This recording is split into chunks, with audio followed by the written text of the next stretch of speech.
మన ఆధ్యాత్మిక సాధనలో మన దృష్టిలో లక్ష్యం ఎప్పుడూ ఎదుట ఉండాలి. అందుకోసం శ్రమించి పనిచేయవలసిన అవసరం ఉంది.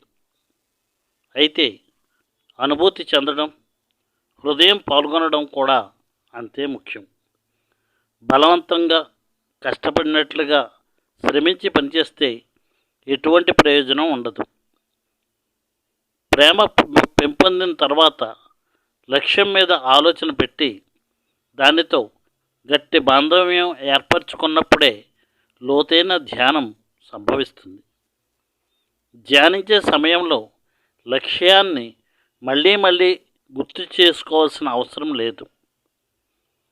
లక్ష్యం సాధించాలని హృదయంలో నిర్విరామత అనగా రెస్ట్లెస్నెస్, తపన, ఉత్సాహం పెంపొందించుకోవడం ముఖ్యం. ఇవి లేకుండా మనం చేసే సాధన శ్రమించి పనిచేయడం అనిపించుకోదు. అది కేవలం జీతం లేని పనే అవుతుంది.